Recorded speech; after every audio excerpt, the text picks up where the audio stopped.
Hey, what's up, guys? I'm Andy. Welcome to the Stealth Dragon channel, and we are going to talk about the PS5 Pro. And the reason why I want to talk about the PS5 Pro is because the last video I made was whether I was going to keep the PS5 Pro or I was going to sell it. And now I talked to my wife about it. I read a lot of your comments. Believe me, I read your comments. When I hit the thumbs up and I give you the heart emblem, which is, I loved your comment. It's because I took the time to read it and think about what you're saying, and I decided, based on most of the people are fairly impressed with the PS5 Pro. I know for a fact it could have been more powerful. That's a fact. But Sony had to keep it in line with the PS5 and the PS4 Pro. That just makes sense in their business aspect because they're still making games from cross generation. So not a fan of that at all, because it makes us wait and wait and wait. This message is to Sony. You guys need to get your shit together and make PS6 more powerful, more advanced, more everything that it needs to be ahead of every single console. I am so tired of this console generation and that console generation so incorporated together that we cannot tell the difference, where even if there is a difference, it's not even 50% more. It's basically 15 to 10 to 20% more. That is unacceptable, because what's happening is that is something where you're not getting the fair results of your next gen console. I said it once and I'll say it again. When we got our PS5s in 2020, all these YouTubers were making these videos that this Unreal Engine 5 and all these graphics, and you've never seen graphics like this before. Stop with the hype. Stop with the hype. I actually spit on my phone because I'm talking so plurally, okay? Stop with the hype. I felt like when I was playing on the PlayStation 4 Pro that the 4 Pro with the VR headset was more next gen to me. When I played Resident Evil 7, that to me felt more like next gen. When I was playing Evil Within 2 on the PS4 Pro, my wife went out and bought that game, and she bought the Shadow of War, or I think it was the Shadow of Tomb Raider. I think it was the Shadow of War. And when I got those two games, I was so excited, because PlayStation 4 Pro back then was exciting. It was a great console. We had a great spokesperson, which was Sean Layden. He didn't play around. All the games that he allowed us to experience, that he had control over mass producing with all the developers. Just excellent games. That was the generation where we had the Days Gone. We had the Resident Evils. We even had, Mortal Kombat 10 and then Mortal Kombat 11. Those were like really good games. But the moment the new spokesperson showed up, Jim Ryan, he ended up looking at the dollar signs. Yeah, I know Sony needed money because of the whole craziness that's been going around the whole world around that time. That's something that nobody could control. It just happened the way it happened. But for God's sakes, now PlayStation 6, this PS5 Pro is not going to be 10-year generation.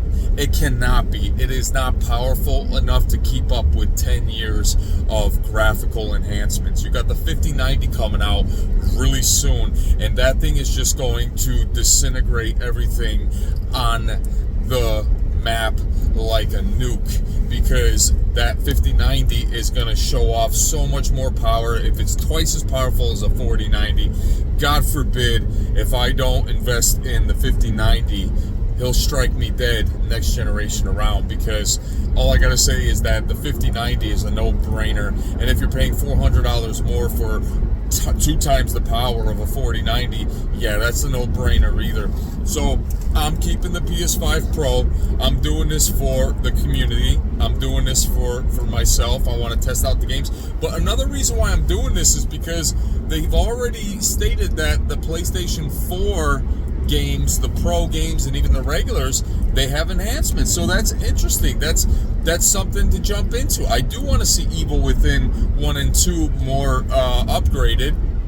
But then again, I could just hop onto PC and see a better version of those games. So now I'm going to say this, that the PS5 Pro has a lot to offer. I'm excited about getting a VR headset the second time around when it's at low cost, because now I could connect it to my PS5 Pro, have a more better, crisper image quality, and just to enjoy it. Now, this is not going to be 10-year generation. Mark my words, guys, 10 years for this console. They haven't bumped it up enough to say that this is going to hold up for 10 years.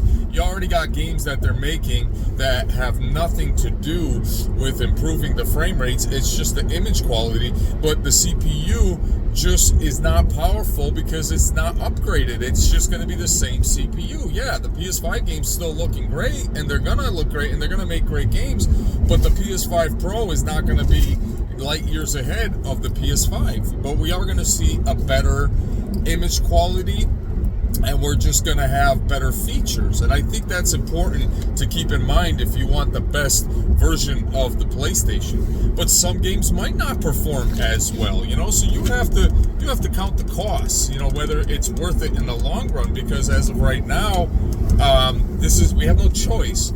It was supposed to be 30 to 33 teraflops, and now it's confirmed at 16 teraflops, which is 4 teraflops more than the Xbox Series X.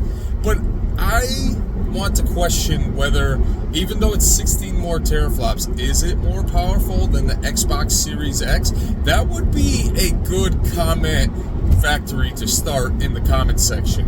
Whether the PlayStation 5 Pro, is it more powerful than an Xbox Series X?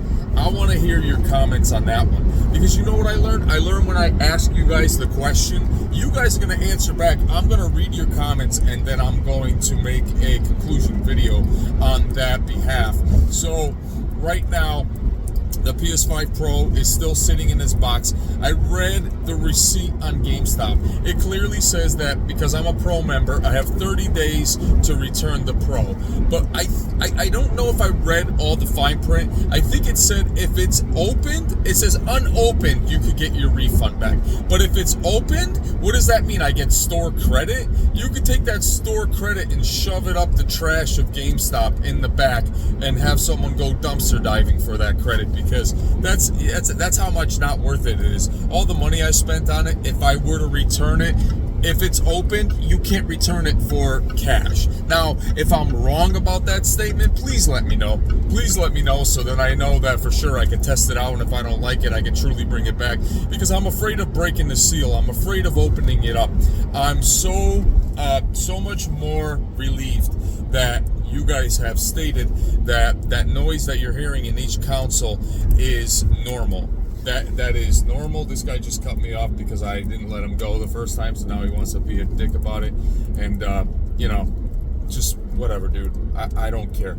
At the end of the day, when it comes to the 30-day return policy, right? Now this guy's driving like an asshole because he's just an asshole. Like, he's driving slow around this bend. There's nobody around here, and he knows it, It's a picnic day with him and his wife, and he just wants to be a complete bozo driving a Buick Enclave and Core. Like, who comes up with these names? You know what I mean? It's so stupid. It's so pathetic. Like, with my car, I can just pass him in an instant. I'm not even worried about it. It's just annoying. Like, I'm tired of being annoyed by people,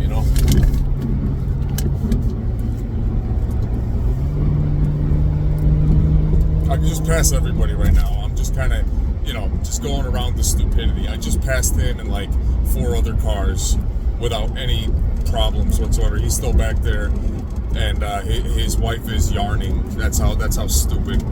All right, let's get back into the mix. Let me just get out of the way of these assholes. That's all it is. Everybody's just assholes on the road these days. Nobody even, considers. But anyways, let's get back into it. I don't want the distraction to overthrow this video because this is a good video. So now, what we're talking about is the PlayStation 5 Pro and how the PlayStation 5 Pro has a lot of benefits. It does have a lot of benefits. It does have a lot of benefits. Now, would I say it is 100% worth the price? No, it's not. It's only meant for someone that truly wants to spend that money to get that console. That's what it means. It doesn't mean it's meant for that kind of money. It's too expensive, in my opinion. But at the same time, I'm going to enjoy it. I haven't opened it up yet. And all I have to say right now is that when it comes to the PS5 Pro, the fact that it's compatible with the PSVR 2, the fact that it has 2 terabytes of storage, the fact that it has upgradable features. Not a fan of the ray tracing being something that's separate. We were told at the presentation that the ray tracing and the 60 FPS and the graphical fidelity was all included. Now some games don't even include all that stuff. So it's not all included the way they're saying. It's not. It's not. Let's be real. Some games, yes. A lot of games, probably no. But it's not included. So we have to accept that as the norm. But at the end of the day, when it comes down to it, overall, we're getting a decent graphical increase. Now, I think personally that when we test out some of the PS4 games, I think it's going to be interesting. I really do. But as of right now, I haven't even opened it up yet because I'm still trying to figure out if I do open it up, if I can return the damn thing.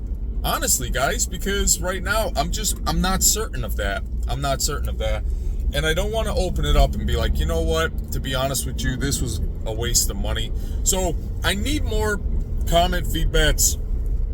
Thank you for subbing to the channel. I'm going to keep bringing the real content.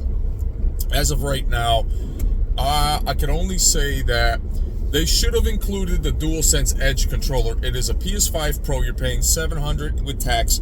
Plus, on top of a stand and on top of a disk drive, yeah, they should have included the PlayStation DualSense Edge controller, because then that would have motivated more people to just buy it. Simply for the fact that you're getting the full package. You're getting the controller, that's the Pro. You're getting the console, that's the Pro.